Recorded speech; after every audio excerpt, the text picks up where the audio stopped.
थांनाय 23 अक्ट'बर सानखालि न' खामजानाय दुखुथिया फिलिमन बरग'यारिनि नखराव एमएलए जिरन बसुमतारिया खौरां लाफैदों।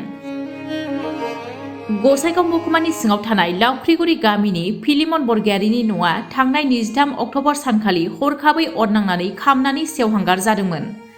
न' खामनायनि जाहोनाव गोबां लाइ लथरफोरजों लोगोसे नखरनि सम्पथिफोरा खामनानै गोबां खहा जानांदोंमोन। बे दुखुथिया नखरावनो थांनाय सानखालि गसाइगाव विधानसभा बियाबनि एमएलए जिरन बसुमतारिया खौरां लाफैनायजों लोगोसे दुखुथिया नखरनो राङारि मदद होनायखौबो नुनो मोननाय जायो।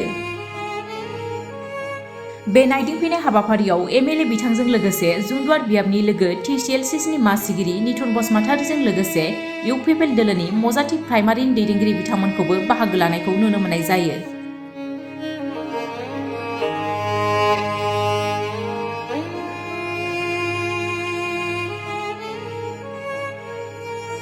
हठादै सानजौफुनि 10टासो बाजियाव बे न'आव गंनै खामनानै थांदों आरो दाखालि जिहेतुके आङो एक सप्ता गुबुनावहाय आं बेस्थ' दङमोन, गैयामोन जायगायाव, थेवब्लाबो जोंनि दोलोनि जाय बिबानगिरि बिथांमोना रायजो राजाफोरखौ लानानै बेयाव नायफैदों आरो सावरायलायदों।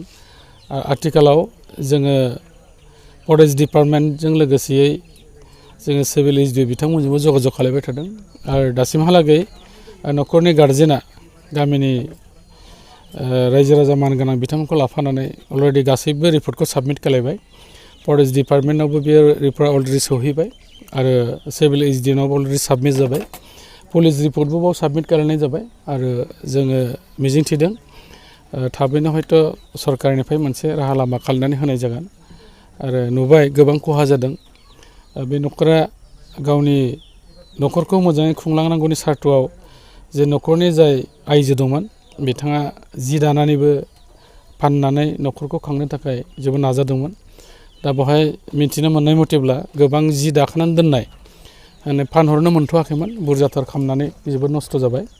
दा मिजिंथिदों उनहालागै जोंबो जेखिनि हायो जों हेफाजाब खालामगोन, खारन जोंनि बेबायदि दुखु जानाय समाव जोङो बयबो आवगायबोनांगौ आरो सरकार पारफोरा जों जेखिनि मावनांगौ जों इनिसिएटिभ लालांबाय थागोन।